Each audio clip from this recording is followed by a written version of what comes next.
नमस्कार, महा डिबेट देख रहे हैं आप। मैं हूं प्रशांत कटारी। मध्य प्रदेश के स्कूली पाठ्यक्रम में अब आजादी के नायकों में से एक वीर दामोदर सावरकर भी पढ़ाए जाएंगे। हालांकि शिक्षा मंत्री के ऐलान करने की देर थी, कांग्रेस ने पूरी बीजेपी को निशाने पर ले लिया। दरअसल आजादी के नायक भी राजनीतिक दलों के अपने अपने हैं और नायकों के फेवर में तर्क भी अपने अपने। चर्चा करेंगे, पहले रिपोर्ट देखिए।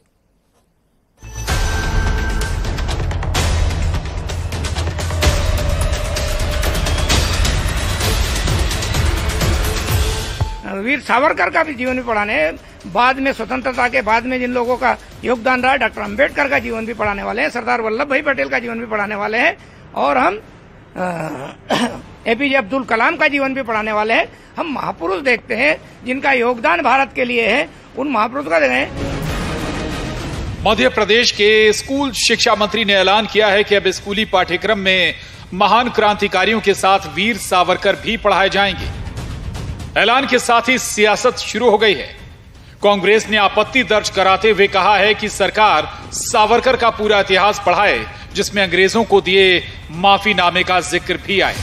एक अफसोसनाक बात है तौहीन है उन फ्रीडम फाइटर्स की जिन्होंने सालों जेल में बिताया, माफी नहीं मांगी। और जिन साहब का आप जिक्र कर रही हैं, उन्होंने बार बार माफी मांगी। उनकी खुद पत्र सावरकर जी के उस पर बराबर सोशल मीडिया पे आते रहे, जिसपे उन्होंने अनेकों बार अंग्रेजों से माफी मांगी। और पूरा इतिहास लिखें जिसका जो इतिहास है, और आधा अधूरा इतिहास लिखकर लोगों में भ्रम नहीं फैलाए, नहीं तो नई पीढ़ियों को कुछ पता भी नहीं रहेगा कि कौन थे। इस आपत्ति को बीजेपी के राष्ट्रीय महासचिव तरुण चुग कांग्रेस का मानसिक दिवालियापन करार देते हैं। ऐसा कि उनके मानसिक दिवालियापन है। देश के क्रांतिकारी जिन्होंने अपना जीवन का पल पल देश के लिए लगाया हो, जिनके नाम से अंग्रेज डरते हो, उनको नहीं पढ़ाया जाएगा तो किसको पढ़ाया जाएगा? वीर विनायक दामोदर सावरकर आजादी के नायकों में से एक रहे हैं। हालांकि इनके साथ जुड़े कुछ विवाद भी चर्चा में आए। यही वजह है कि कांग्रेस सावरकर को सिलेबस में शामिल करने के ऐलान को फ्रीडम फाइटर का अपमान बता रही है। बहरहाल मध्य प्रदेश में चुनाव करीब हैं, ऐसे में चुनावी साल में ऐसे कई और ऐलान सामने आएंगे, जिन पर मानसून के दौरान भी सियासी गर्मी दिखाई देती रहेगी। ग्वालियर से सुशील कौशिक, भोपाल से वासु चौरे, रंजना दुबे, न्यूज 18 मध्य प्रदेश छत्तीसगढ़। तो ये बड़ा ऐलान है मध्य प्रदेश के स्कूली शिक्षा मंत्री का कि भाई अब वीर सावरकर भी मध्य प्रदेश के शिक्षा पाठ्यक्रम में शामिल होंगे। हालांकि अभी तक लगातार कांग्रेस सवाल उठाती रही है वीर दामोदर सावरकर पर। पुराने कई तथ्यों के हवाले से सवाल उठाए जाते रहे, लेकिन अब ये नया हम कहें कि अध्याय जुड़ने जा रहा। लेकिन केवल वीर दामोदर सावरकर ही नहीं, बल्कि कई और महापुरुष, क्रांतिकारी और दूसरे ऐसी ही शख्सियतों को भी मध्य प्रदेश के पाठ्यक्रम में, स्कूली पाठ्यक्रम में जगह दी जा रही है। लेकिन इस पर सियासत भी शुरू हो गई है। चर्चा करेंगे। 3 खास मेहमान हमारे साथ जुड़ रहे हैं। भूपेंद्र गुप्ता जी हैं उपाध्यक्ष कांग्रेस मीडिया विभाग से, बहुत स्वागत है भूपेंद्र गुप्ता जी न्यूज 18 पर।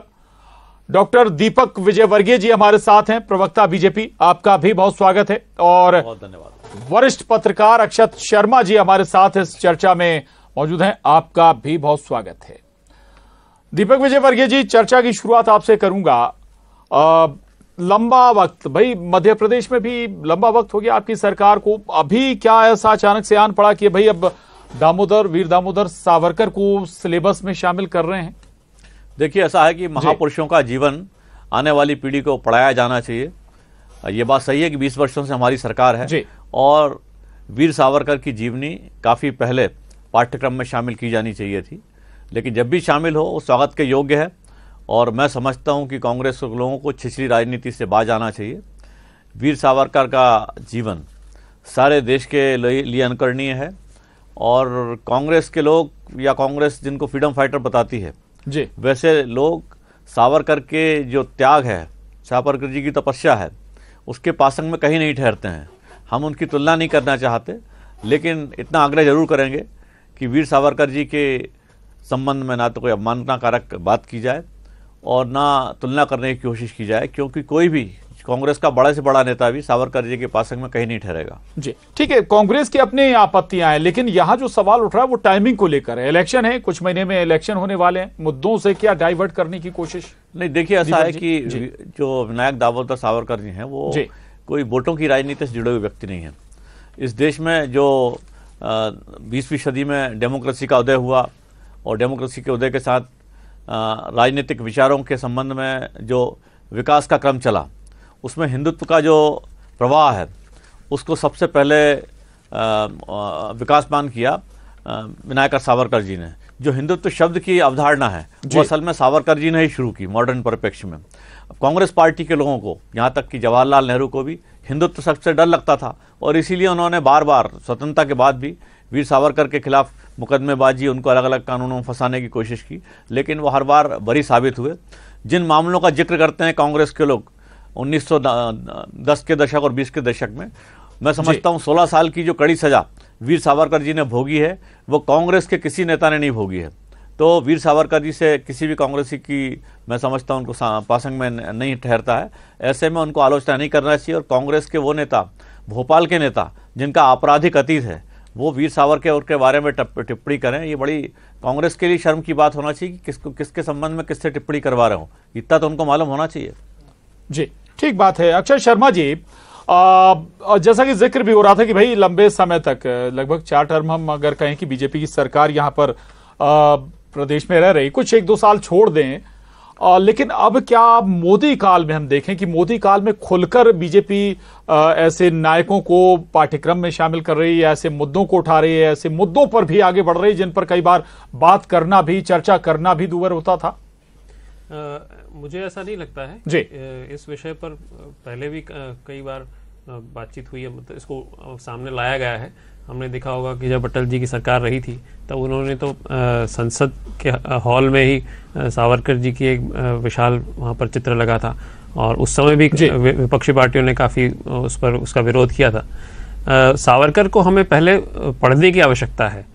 मेरे कांग्रेसी मित्रों से भी मैं कहना चाहूँगा कि अब उन पर काफ़ी शोध भी किया गया है, कई उन पर किताबें भी लिखी गई हैं। उसमें ये जो बार बार एक जिक्र आता है कि सावरकर जी ने माफ़ी मांगी थी, माफ़ी उन्होंने कभी नहीं मांगी थी। जो उस समय की कानूनी प्रक्रिया थी, उस कानूनी प्रक्रिया का पालन करते हुए जो रिट पिटीशन, जैसे आजकल के बेल के लिए हम रिट पिटीशन करते हैं, उस रिट पिटीशन में उन्होंने उस तरह का अप्लाई किया था और उस पर जो कार्रवाई करनी होती है, उस समय की जो प्रशासन था, उस समय की जो अदालतें थी, वो उस पर कार्रवाई करती थी। उन्होंने ऐसे कुछ लगभग 6-7 रिट पिटीशन दी थी और वो उस समय की सामान्य कानूनी प्रक्रिया मानी जाती थी। तो वो उसमें कहीं भी माफ़ी का जिक्र नहीं था। हमारी जो विक्रम संपत की किताब है उसमें उन सारे 7 रिट पिटीशंस का उन्होंने वर्बेटिम लिखा हुआ है उसको, और उसमें कहीं भी माफी शब्द का इस्तेमाल नहीं किया गया था। एक अंग्रेज क्योंकि अच्छा जी, आप जिन्हें रिट पिटीशन बता रहे हैं, बहुत चर्चाओं में हमेशा रहा है कि भाई माफी अंग्रेजों से उन्होंने मांगी, ये वाकई में तथ्यों से परे है क्या या हटके है क्या? निश्चित रूप से ये तथ्यों से परे है। उसमें सिर्फ उन रिट पिटीशंस को यदि हम पढ़ लेंगे तो उसमें कहीं भी इस तरह का जिक्र नहीं है कि मुझे माफी दी जाए। जिस तरह के वो व्यक्ति थे, उनके अंदर आज़ादी को लेकर जिस तरह की तिलमिलाहट थी जी उस समय अंग्रेजों के खिलाफ, और उनके जैसा व्यक्ति कभी भी अपने देश की आज़ादी के लिए चुप नहीं बैठ सकता था। तो जेल के अंदर रहकर उनको लग रहा था कि मेरा ये जो समय है, जो मातृभूमि के लिए लगना चाहिए, वो इसका यहाँ पर बेकार जा रहा है, तो बाहर आकर मैं कुछ कर सकूंगा। इसको लेके कूटनीति भी एक चीज़ होती है। उस कूटनीति के तहत वो बाहर आके जिस तरह से माँ भारती की सेवा कर सकते थे, वो जेल के अंदर रह के नहीं कर सकते थे। तो उसके लिए उन्होंने वो प्रयास किए कि इस तरह से बाहर आ सकता हूँ, और बाहर आने के बाद में उन्होंने कई तरह के और दूसरे प्रयोजन किए जिससे कि भारत को आज़ादी मिलने में और मदद मिल सके। ठीक बात है, मैं आऊंगा आपके पास दोबारा। भूपेंद्र गुप्ता जी हमारे साथ जुड़ चुके हैं, उपाध्यक्ष कांग्रेस मीडिया विभाग। स्वागत है भूपेंद्र जी आपका। मसला बहुत महत्वपूर्ण है, और दूसरा ये कि हम आपको भी सुन रहे थे, आप कह रहे थे पूरा इतिहास पढ़ाया जाए, अगर पढ़ाया जाए तो। अक्षत जी वही जिक्र कर रहे हैं अभी कि भाई माफी को लेकर कुछ कंफ्यूजन अभी भी उन्होंने उठाया कि भाई वो रिट पिटीशन थी, लेकिन एक सवाल दीपक विजयवर्गीय जी ने भी उठाया कि भाई इतनी सजा किसी क्रांतिकारी ने नहीं भुगती जितनी वीर सावरकर ने भुगती। देखिए, ये सब चीजें जो है डिबेटेबल चीजें हैं, और जो बातें यहाँ कही जा रही वो सब भ्रामक हैं जी। 21,000 डॉक्यूमेंट्स हैं पब्लिक डोमेन में जो अलग अलग राष्ट्रों से जो है उठाए गए हैं। वो 21,000 डॉक्यूमेंट्स जो है निरंजन टाकले एक बहुत बड़े जर्नलिस्ट हैं, उन्होंने जारी किए हैं। इनको अगर साहस है तो उनको वेरीफाई कर लें वहाँ से, या उनके ऊपर मुकदमा चला दें, उन्हें जेल भेज दें। उन्होंने जो बातें कही हैं, मुझे यहाँ बोलने में भी शर्म आएगी, मैं वो बातें बोलना नहीं चाहता हूँ, लेकिन ये सब चीज़ें पब्लिक डोमेन में हैं। अभी हमारे माननीय पत्रकार महोदय ने ये कहा कि उन्होंने एक जो है रणनीति के तहत जी वो जेल से बाहर आए, बहुत अच्छी बात है। जेल से बाहर आए तो फिर क्या किया? 1921 में वो जेल से बाहर आए। 1947 तक आज़ादी का प्रखर आंदोलन चला, हजारों क्रांतिकारी शहीद हुए, सैकड़ों को गोलियां पड़ी, सैकड़ों ने जेल काटी। उसमें जो है इन 26 सालों में सावरकर का क्या इतिहास है उसकी चर्चा करिए। देश आज़ाद हुआ 47 में, 64 या 66 में उनकी मृत्यु हुई। उनका क्या इतिहास है देश में, उनने क्या काम किया बताइए। महान क्रांतिकारी बोलने से क्रांतिकारी की बात हो जाएगी। उन्होंने निश्चित रूप से जो है 10 साल जेल की सज़ा काटी। बहुत सारे लोग 10 साल जेल में रहे, और जो 80,000 इनमेट्स थे अंडमान निकोबार के उस काला पानी की सज़ा लेने में जी, उन 80,000 लोगों में किसी ने माफ़ी नहीं मांगी, केवल 3 लोगों को छोड़कर। एक सावरकर जी थे, एक उनके भाई थे, और एक बंगाली बंधु थे, मैं अभी उनका नाम भूल गया हूँ। 80,000 क्रांतिकारी बंद थे वहाँ। उन्होंने जो है दीवालों से सर फोड़ के आत्महत्या कर ली, समंदर में कूद के मर गए, लेकिन उन्होंने माफ़ी नहीं मांगी। उन्होंने जो है ये लिखकर नहीं दिया कि हम अंग्रेज़ों के लिए काम करेंगे, हम जो है ब्रिटिश सत्ता के सेफ्टी के लिए काम करेंगे। अगर ये पिटीशन होता है जी, ये कहना कि हम महारानी के जो है हुजूर में काम करने के लिए तैयार हैं, तो ऐसा पिटीशन भगवान चाहे आज लिखवाना चालू कर दें। आज देश में कम से कम 60,000 पत्रकारों की नौकरियां गई हैं। सबसे पिटीशन लिखवा दो माफीनामे मोदी जी के नाम पे, बेचारों की नौकरियां वापस हो जाएं, उनके पेट पे लात पड़ी हुई है। ये जो हिंदुस्तान की तस्वीर जो पेश की जाती है, खुद ही किताब लिख लो, खुद ही अपने आप को वीर कह लो। कोई नाम तो गिनाओ, काम गिनाओ कि उन्होंने क्या किया। 26 साल 1921 to 47 सिवा अंग्रेजों की सेनाओं में भारतीयों की भर्ती कराने के लिए द्वितीय विश्व युद्ध, प्रथम विश्व युद्ध में, इसके अलावा उनका कोई काम हो तो आप बताइए। ये तो सब चीजें पब्लिक डोमेन में है। ठीक है, आज हम ये नहीं कहते हैं कि वो जो है आज़ादी के आंदोलन में नहीं थे, लेकिन उनके जीवन के 2 हिस्से हैं। केवल पहले हिस्से की चर्चा क्यों करते हो? समग्रता में बात करो। किताब तो लिखवाई है सावरकर समग्र, और बात करते हो खांचों में, टुकड़ों में। क्यों? क्योंकि एक तरफ अंधेरा है, पूरा अंधेरा है, उस अंधेरे की भी चर्चा करो। और हम कह रहे हैं बिल्कुल पढ़ाओ इतिहास, कोई हमें दिक्कत थोड़ी है, मगर पूरा इतिहास पढ़ाओ।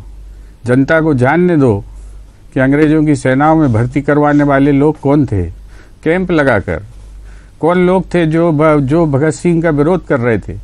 ये तो इनकी आडवाणी जी की किताब में, ऑटोबायोग्राफी में लिखा हुआ है। कौन लोग थे जो लोगों को एलिमिनेट करने की पॉलिटिक्स कर रहे थे। ठीक, ये जो कहानियां हैं, क्या आप सोचते हैं कि हिंदुस्तान आज 21वीं सदी में इतना बेवकूफ़ है कि एक आदमी बुलबुल पर उड़कर जाकर पूरे देश के दर्शन करता था और देश मान ले? आज जो आरएसएस की प्रोपेगेंडिस्ट टीम है, वो इन्हें बुलबुल पर घुमाकर जो है पूरा देश घुमाती थी। रोज रात को 12 बजे जेल से निकलकर बुलबुल पर बैठकर पूरा देश घूमते थे। ये किस्से कहानियों में, इन मिथ्स पर लोग विश्वास करेंगे? ऐसे झूठ प्रचारित करते हो आप किसी के महिमा मंडन में कि जो आपका बच्चा खुद पकड़ ले।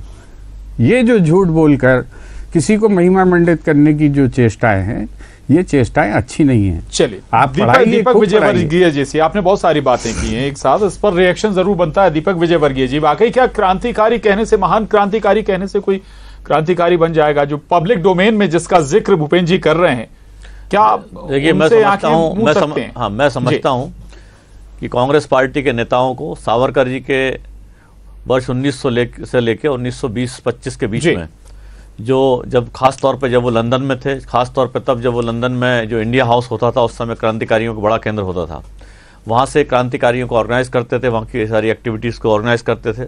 वो सारी की सारी चीज़ें इतिहास का हिस्सा हैं जी। लेकिन जैसा मैंने पहले कहा कि सावरकर जी ने हिंदुत्व का जो मॉडर्न परिप्रेक्ष्य, राजनीतिक परिप्रेक्ष्य है, उस अवधारणा को प्रस्तुत किया, और इसलिए जवाहरलाल नेहरू से लेकर तमाम कांग्रेसी सदा से सावरकर जी से भयाक्रांत रहे हैं, हिंदुत्व से भयाक्रांत रहे हैं। और उस हिंदुत्व से भयाक्रांत होने के कारण इन्होंने 1948 में ही सावरकर जी की गिरफ्तारी की, उनको जेल में डालने की कोशिश की, उन पर झूठे आरोप मढ़ने की कोशिश की। मैं समझता हूँ कांग्रेस 1000 काम कर ले, इनसे कोई फर्क पड़ने वाला नहीं है। कांग्रेस भाड़े के लेखकों से 1000 क्या लाखों पेज लिखवा दे, उससे कोई फर्क पड़ने वाला नहीं है। वीर सावरकर, विनायक सावरकर हिंदुस्तान के करोड़ों लोगों के दिलों में रहते हैं, और कांग्रेस के जो भाड़े के लिखने वाले टट्टू हैं उनके लिखने से कोई फर्क नहीं पड़ता। कांग्रेस के नेताओं को समझ लेना चाहिए कि सावरकर को कोई आगा खां पैलेस में नहीं ठहराया जाता था। जो कांग्रेस के लिए कंफर्टेबल राजनेता होते थे वो आगा खां पैलेस में ठहरते थे, कहलाते थे कि आंदोलनकारी हैं, कहलाते थे आंदोलनकारी हैं, उनको सारी सुविधाएं मिलती थी, उनके लिए अलग से ट्रेन चलती थी, स्पेशल ट्रेन होने को तृतीय श्रेणी का दर्जा था, लेकिन अंग्रेज सरकार उनकी यात्रा के लिए स्पेशल प्रबंध करती थी। सावरकर से अंग्रेज सरकार डरती थी और इसीलिए उनको काला पानी भेजा गया था कि वो हिंदुस्तान से उनका कोई संपर्क नहीं हो पाए। 2 काला पानी की सजा हिंदुस्तान में किसी क्रांतिकारी को नहीं मिली है। कांग्रेस के लोग हिंदुत्व से भयाक्रांत होने के कारण, हिंदुत्व की राजनीति के कारण, और सावरकर के जो त्याग और तपस्या है उसके पासंग में नेहरू या तमाम दूसरे लोग कहीं नहीं ठहरते हैं। इसके कारण देश के लोग ये जान ना लें, इसीलिए भ्रम फैलाने की कोशिश करते हैं। दूसरी बात यह है कि दुनिया भर की कोई भी जुडिशियल प्रक्रिया होती है, अगर उसके अंदर किसी को कोई सजा होती है, सजा के बाद एक दया याचिका भी होती है। दया याचिका ये होती है कि साहब ये अपराध जो हुआ है आपने कहा, यही तो सवाल उठा रहे हैं ना कि भाई कोर्ट में साबित बंदी थे वहां काला पानी। अरे ये हर एक के लिए, ये हर एक के लिए। जवाहरलाल नेहरू के मैं 50 चीजें दे सकता हूँ। अभी राहुल गांधी पिछले 3 साल में 6 बार ऐसा कर चुके हैं, क्योंकि जब कोई अपराध साबित हो जाता है, जब कोर्ट कहता है कि भैया ये आपने ये गलत बयानी किया, जो भी कुछ किया, तो माफी, जो भी कुछ माफीनामा के लोग। भूपेन जी जो बात, विजय वर्गीय जी जो बात कह रहे हैं कि भाई आप लोगों की सरकार रही 55 साल 60 साल, तो भाई आप लोगों ने अपने हिसाब से इतिहास भी तैयार कराया, साहित्य भी तैयार कराया। ये इससे ज्यादा कोई बौनापन और इससे ज्यादा घटिया सोच कुछ हो नहीं सकता कि कोई जो है आदमी इतिहास जनरेट कराता है। ये बुलबुल वाला इतिहास क्या है? ये जनरेट करवाया जा रहा है कि वास्तविकता है? ये क्या देश नहीं समझता है? किस तरह का पाखंड की बात करते हैं? बुलबुल पर बैठकर जाते थे, ये तो सारे जो है संगी आपकी पूरी यूनिवर्सिटी कह रही है जो आपकी उसकी। दूसरा मैं जो सबसे महत्वपूर्ण सवाल करना चाहता हूँ, अभी इनने बहुत कुछ पढ़ा है, अभी बात कर रहे हैं, इनको इतिहास की नॉलेज नहीं है। मैं क्षमा चाहूंगा, हमारे मित्र हैं, बहुत अच्छे व्यक्ति हैं, ये भी मैं जानता हूँ। 1921 तक वो जेल में थे। इन्होंने 1905 से 1925 तक की उनकी वो बता दी कि वो साहब जो है लंदन के। सुन लीजिए, पूरी बात तो बोलने दीजिए। पहले विश्व में भर्ती करवा रहे थे, बोलने दो। जब गांधी जी ने भर्ती करवाई थी अंग्रेजों की सेना में, तब ये भर्ती करवा रहे थे सावरकर से। मुझे बात गलत बयानी कर रहे हैं। मैं आपके इतिहास ज्ञान के बारे में कह रहा हूँ कि 1911 में उन्हें जेल हो गई थी और आपने उनको जो है लंदन में भी खड़ा करवा दिया। अभी सुन लें, पूरी बात सुन लें, और आपको मैं बता देता हूँ, इतिहास उठा के पढ़ लीजिएगा। लंदन हाउस के हीरो जो है श्याम जी वर्मा थे, ये सावरकर नहीं थे। ये नकली स्टोरियां मत सुनाया करिए। जो इंडिया सुन लीजिए मेरी बात, गलत बयानी आप मत करो। सुन लीजिए, श्याम जी कृष्ण वर्मा जवाहरलाल नेहरू के बारे में क्या सोचते हैं वो पहले बताओ। सुन लीजिए, श्याम जी कृष्ण वर्मा अभी तो महात्मा गांधी के बारे में क्या सोचते हैं ये बताओ। अभी आपने कांग्रेसी नेताओं की औकात बताओ। कुछ नहीं होगा, श्याम जी कृष्ण वर्मा वो तो ठीक है, चिल्लाने से कुछ नहीं होगा, चिल्लाने से कुछ नहीं होगा, चिल्लाने से कुछ नहीं होगा, चिल्लाने से कुछ नहीं होगा, श्याम जी कृष्ण चिल्लाने से कुछ भी नहीं होगा। अभी आपको मैंने जो है वहीं पर लाकर खड़ा कर दिया जहां से आप तिल मिला रहे हैं। आपको मैंने बता दिया कि जो इंडिया हाउस की पॉलिटिक्स कौन कर रहा था। बोलने दीजिए, आप बोलने दीजिए भाई। कांग्रेसी काम चलो ये चिल्लाने से सुनिएगा, एक दूसरे की बातें सुने भी, इन्हें चिल्ला लेने से फिर मुझे बताने भी, एक दूसरे की बातें वक्त खराब हो जाएगा। मैं इनका इतिहास ज्ञान आपको मैंने आपके सामने रखा है। ये झूठी कहानियां सुनाकर देश में किसी को महिमा मंडित करने की जो चेष्टाएं हैं वो जनता खुद नकार देगी, हमें कुछ कहने की जरूरत नहीं है। ये गाजी खां बनाने वाली कहानियां लिखने वाले जो लोग हैं इस देश के अंदर, घटिया और थर्ड ग्रेड के जो मानसिकता के लोग, वो किसको गाजी खान की औलाद बना रहे हैं? ये काम कौन कर रहा है? किसका धंधा है ये? लाखों लोगों को आपने इसी गंदगी में फंसा रखा है। एक पूरी जनरेशन नष्ट कर दी आपकी पार्टी ने। जो सिर्फ गालियां देने का काम, वो गालियां लिखने का काम कर रहे हैं। कांग्रेस का ये धंधा नहीं है। ठीक है, हमने जो है ये बातें इसलिए नहीं उठाई, हमारे पास सब जानकारियां थी, क्योंकि हम मूर्ति भंजन में विश्वास नहीं करते। हम जो है एक दिन भी अगर किसी ने जो है देश की सेवा की है तो हमने उसका आदर और सम्मान किया है। हम तुम्हारी तरह लोग नहीं है कि तुमने जो है, सुन लीजिए अभी पूरी बात सुन लीजिए। अरे झूठ मत बोलिए, झूठ मत बोलिए। ये बुलबुल वाले किस्से मत सुनाइए आप। ये बुलबुल पर घूमने वाले किस्से सुनाइए। इसका कोई आपकी झूठी कहानियों पर कोई आदमी भरोसा नहीं करता। आपकी इन झूठी कहानियों पर दुनिया का कोई आदमी विश्वास नहीं करता। कोई भी आदमी विश्वास नहीं करता। हिंदुस्तान के सामने अब सच आ गया है। आपको एक और बड़ी बात सुना देता हूँ। आप तो जाएं, कभी आपको जाने का मौका लगे सेलुलर जेल में जाइए। मैं विजयवर्गीय जी से भी कहूंगा चले जाएं। लौट के आके 2 लाख लोगों का नाम एक भी कांग्रेसी नहीं गया। लौट के सेलुलर जेल में एक भी कांग्रेसी नहीं गया। वहां पर जो है होना चाहिए जो जेल के कैदी थे, ठीक है, जो जेल में कैदी थे 80,000, एक भी उन्होंने कैदियों ने अपने साथियों की बताइए। अभी चिल्लाओ मत, सुन लो तुम्हारी थोड़ा कम, एक दूसरे की बात जरूर चिल्लाने से कोई फायदा हासिल नहीं होगा। आपके नंबर नहीं बढ़ेंगे। सुन लीजिए मुझे, व्यक्तिगत तो फिर बात करने देना। मैं भी बात कर रहा हूँ। मैंने इनको टोका नहीं कहीं, मैंने कहीं टोका नहीं। इन्हें बोलने दो, मुझे बोलने दीजिए। ठीक है, मैंने तो किसी को भी नहीं टोका। वह खत्म हो जाएगा। दीपक जी, ये जो 80,000 इनमेट्स हैं, उन्होंने अपने साथियों सहयोगियों की वहां मूर्तियां बनाई हैं। उसमें केवल एक व्यक्ति की मूर्ति उनसे, वो कैदियों ने बनाई मूर्तियां नहीं बनाई गई। ठीक है, वो ये थी जिसे 1990 मैं माफी चाहूंगा, अक्षर जी के पास जाऊंगा मैं। जिसे 1990 में इन्हें बनाना पड़ा। ठीक है, इनकी ठीक है अक्षर शर्मा जी, ये जो अक्षर शर्मा जी, ये जो बुलबुल, ठीक है, विजयवर्गीय जी, भूपेन जी, विजयवर्गीय जी प्लीज। बुलबुल पर सवारी करने का इतिहास है। अगर देश की जनता इस पर विश्वास करे, ठीक है भूपेन गुप्ता जी, हम तो ये भी कह दीपक विजयवर्गीय जी प्लीज। अक्षर शर्मा जी, क्या पेंशन लेने वाला डोमेन जो हिस्ट्री है वो डोमेन में नहीं है, पब्लिक डोमेन में है चीजें, बहुत सारी ऐसी बातें हैं। लेकिन इस लाइन पर नहीं जाऊंगा। आखिरी सवाल है आपसे, और क्या हर सभी सियासी दल स्वाभाविक है कि अपने अपने हिसाब से क्रांतिकारियों को, अपने नायकों को एस्टेब्लिश भी किया, तो अब बारी बीजेपी की है, एस्टेब्लिश कर रहे हैं? निश्चित रूप से वीर सावरकर जो थे वो भारतीय स्वतंत्रता संग्राम के एक नायक थे।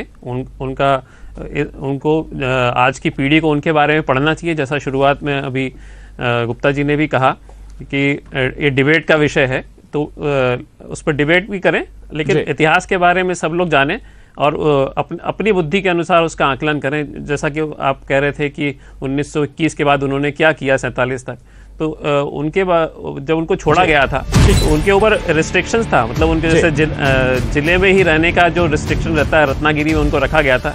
रत्नागिरी से बाहर वो जा नहीं सकते थे। कुछ समय तक तो वो अपने घर में ही उसमें उनको इम्प्रेजेंट करके रखा गया था। और लेकिन उसके बाद उन्होंने जो हिंदुत्व के लिए काम किया, हिंदुत्व हालांकि बुराइयां, बात आपने जरूर कही थी और वो कूट ली थी, और शायद उसमें बहुत कुछ छुपा हुआ है। लेकिन लंबी चर्चा, लंबी डिबेट हो सकती है, वक्त जरूर कम है। माफी चाहूंगा, चर्चा को यहीं थामेंगे। बहुत शुक्रिया आप सभी का चर्चा में शामिल होने के लिए। धन्यवाद। डिबेट में